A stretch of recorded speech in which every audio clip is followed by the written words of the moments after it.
សម្រាប់ថ្ងៃនេះយើងរៀនអំពី loop statement ដែល loop របស់យើងមាន3មាន for loop while loop ហើយនិង do while loop ហ្នឹងហើយអូខេយើងចូលទៅកាន់មេរៀនរបស់យើងរៀនពី loop ហើយយើងមានមែនដូចបានយ៉ាងចឹង loop យើងមាន3មែនទេអូខេយើង loop យើងមាន3ដូចខ្ញុំបាននិយាយមុនហ្នឹងហើយនិយមន័យរបស់ loop មានថាគឺជាកូដដែលយើងប្រើសម្រាប់អនុវត្តសកម្មភាពដដែលជាច្រើនសាររហូតដល់វាជប់លក្ខខណ្ឌមួយដែលមិនពិតទៅវាចាក់ចេញពី loop ហើយក៏វានឹង print statement ដែលពិតអូខេបើនិយាយឲ្យស្រួលស្ដាប់មានន័យថាយើងប្រើវាដើម្បីកាត់បន្ថយនៃការសរសេរកូដដដែលមានថាយើងមិនចង់សរសេរកូដដដែលមិនចង់មានថាមិនចង់ឲ្យកូដហ្នឹងវាច្រើនហើយសាំញ៉ាំច្រើនដល់ពេលដែលយើងសរសេរដដែលអញ្ចឹងណាតែបើយើងដល់ពេលដែលយើងប្រើ loop មានថាយើងអត់សរសេរកូដដដែលយើងសរសេរតែមួយបន្ទាត់ពីរគឺមានថាកូដយើងគឺវាធ្វើការដដែលរ៉ាន់បានច្រើនមានថាវាបន្ទុកបានច្រើនហើយរហូតដល់វាជប់លក្ខខណ្ឌមិនពិតទៅវាចាក់ចេញអញ្ចឹងមានន័យថាបើសិនជាកូដដែលយើងសរសេរដដែលយើងមិនចាំបាច់សរសេរដែលតែយើងប្រើ loop ជំនួសមកដើម្បីកាត់ថយកូដឲ្យវាខ្លីហើយងាយស្រួលក្នុងការសរសេរទៀតហ្នឹងហើយដូចបានតែអញ្ចឹង loop យើងមាន3សំខាន់មាន for loop while loop ហើយនិង do while loop ហ្នឹងហើយសម្រាប់ខ្ញុំលើកមកតែ for loop ទេព្រោះ for loop វាសំខាន់ហើយមានថាយើងរៀនភាសាណាក៏ជួបដែរ for loop នឹងជួបច្រើនអញ្ចឹងយើងទៅមើលការរបស់ for loop ទាំងអស់គ្នា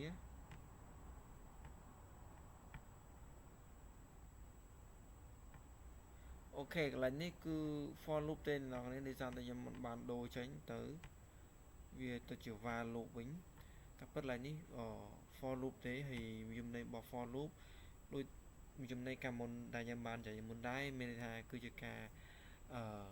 for loop មានត្រូវបានប្រើនៅពេលណានៅ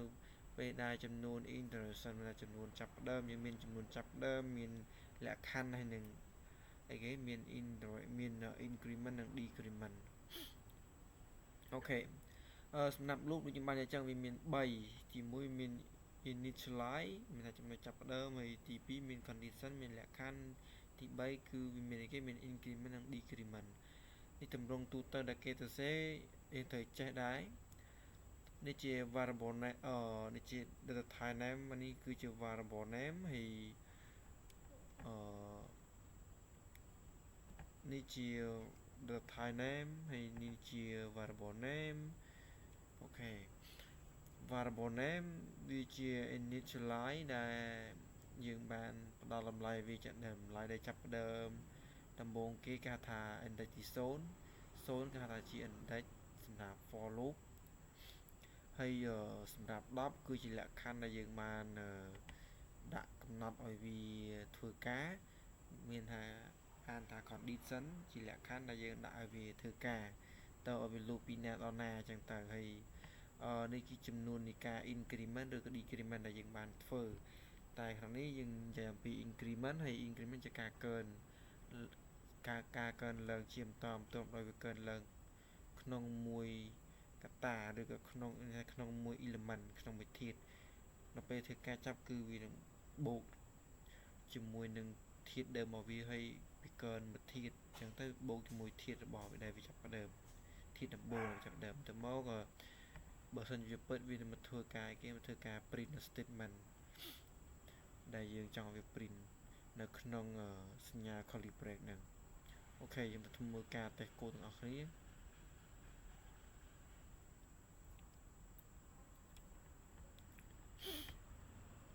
sorry នេះ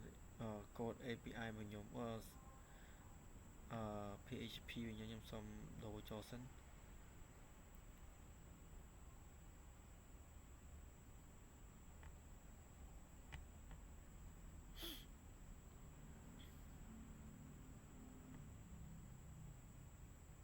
ខ្ញុំមានបង្រៀនអនឡាញហ្នឹងហើយបងប្អូនសារតែមេរៀនហ្នឹងខ្ញុំរៀនតាមអនឡាញទេហើយខ្ញុំមើលតាមការគួរទៅចុះហើយខ្ញុំអត់ធ្វើអីច្រើនទេធ្វើត្រួសហើយគ្នាយើងមើលធ្វើ tơ vậy cho nằm thì giờ xăm nhà mình này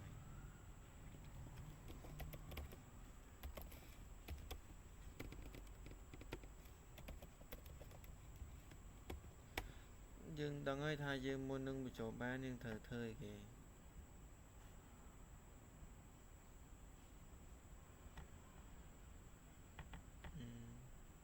chăm tới thằng này bị chọc xây kìa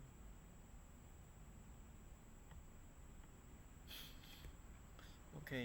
đằng ơi thay mua nâng bị chỗ cô rư từ xe có ban dương thời kế thờ men ca thờ mình hay được bảo file vào về đọc file với snap zip ra cỡ include iOS stream này using GP chia từ name std thì mình name span này thì dương mình cái inman chia block body đại dương IDC body thì IDC là code nó không bàn ok chúng ta game tăng anh rồi có tăng ai cho lại nếu như mình chăm bạch tăng khả năng các bạn nên đọc này những ai em xong comment những ai tăng trong các bạn này tại bây giờ phía trên cái tăng đôi nhầm ba tăng hàng lời trên tài thì nhầm trong tăng là mình tới là mày ơi cái mờ ok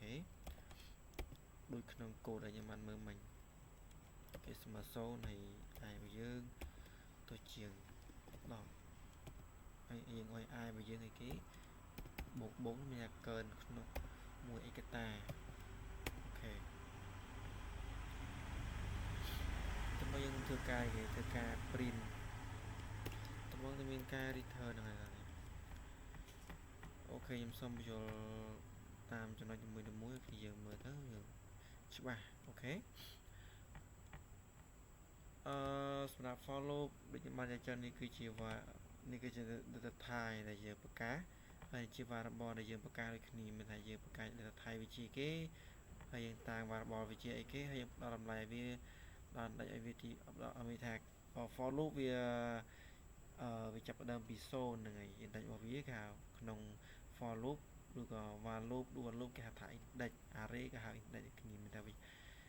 វាចាប់ដើមពី0ហើយយើងបានដល់តម្លៃវាគឺ0ហ្នឹងហើយវ៉ារបស់យើងគឺមានតម្លៃ0អញ្ចឹងមើលថានេះជា condition ជាលក្ខខណ្ឌដែលយើងផ្ដល់ឲ្យវា10យើងបានលក្ខខណ្ឌ10នេះយើងឲ្យ user បញ្ចូល10ទៅហើយវានឹងបញ្ជាបន្តថាលក្ខខណ្ឌណាពិតលក្ខខណ្ឌណាមិនពិតហ្នឹងហើយបើវាពិតវាធ្វើការបើវាមិនពិតវានឹងចាក់ចេញអូខេអ្នកនរគ្នាអូខេកន្លែងហ្នឹងបើសិនជាវាពិតវានឹងធ្វើការ print statement ហ្នឹងចំណុចចាប់ផ្ដើមមកវាគឺវានឹងចាប់ផ្ដើមពីនៃទី0ហើយវានឹងផ្ទៀងផ្ទាត់បើសិនអាយរបស់យើងចាប់ផ្ដើមពី0ហើយ0យើងទៅជា10ពិតអត់អូខេវាពិតវានឹងបូកចូល1វានឹងបូក1អូខេវាបូក1 element បូក1ធាតុឬក៏បូក1ឯកតាទៅមកវា print វានិយាយសួរស្ដាប់ឡើយនេះវាអាចច្រឡំណាមើលថាបើសិនជាវាពិតអូខេបើសិនជាវាពិតវានឹងមកធ្វើការអីគេធ្វើការ print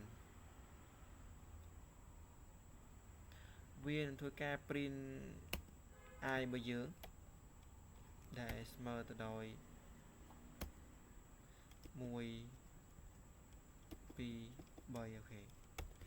វានឹង print ពី1ដល់10នៅក្នុងនេះតែសួរថាវា print 10អត់អូខេវា print ទេវា print ទៅ9ព្រោះអីសញ្ញារបស់យើងគឺធំជាងដាច់អត់អាចស្មើបានទេ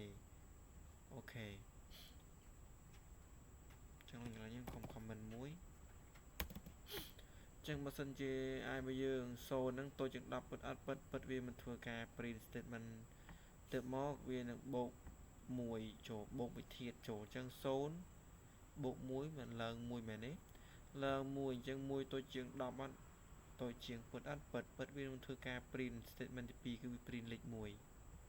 ហើយនេះវា print 0អញ្ចឹងវានឹង print 0 print 1អញ្ចឹងអារបស់យើង1អញ្ចឹង1វាកើនមួយធាតុអញ្ចឹង1បូក1វាឡើង2អញ្ចឹងវាឡើង2អញ្ចឹងបាន2ធាតុអញ្ចឹងអាយើង2តូចជាង10ពិតអត់ពិតអូខេកាលណាវាពិតវាមិនធ្វើការគេធ្វើការបូកsorry វាមកធ្វើការនៅលើ statement ទៅមកវាគេវាទៅធ្វើការបូកជាមួយអឺការកើននឹងថា increment ហ្នឹងវានឹងបូកជាមួយនឹង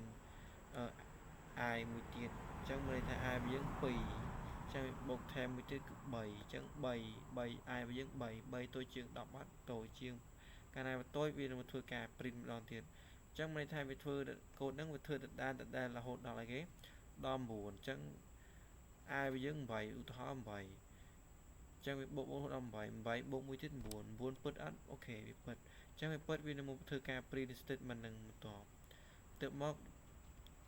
បាន i របស់យើងដល់9ហើយអញ្ចឹង9បូកថែមអីគេថែមមួយទៀតថែមមួយទៀតអញ្ចឹង10អញ្ចឹង10តូច10ពិតអត់អូខេវាអត់ពិតទេមែនទេអញ្ចឹងវាអត់ពិតធ្វើឲ្យលក្ខខណ្ឌរបស់វាអត់ត្រឹមត្រូវអញ្ចឹងវាអត់ធ្វើការលើ statement ទៀតទេអញ្ចឹងវានឹងបញ្ចប់កូដហើយវាមកធ្វើការ return អញ្ចឹងវាធ្វើការ return កូដយើងវានឹងបញ្ចប់កាលណាវានឹងបញ្ចប់វានឹងធ្វើការបង្ហាញកូដនៅលើ screen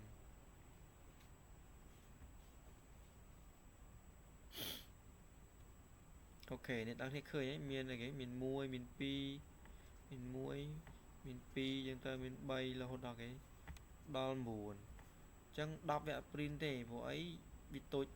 ដាច់អញ្ចឹងធ្វើអីគេកាលណាវាតូចជាងដាច់គឺវា print ត្រឹមតែ9អញ្ចឹង10មិនអាចតូចជាង10បានទេតែ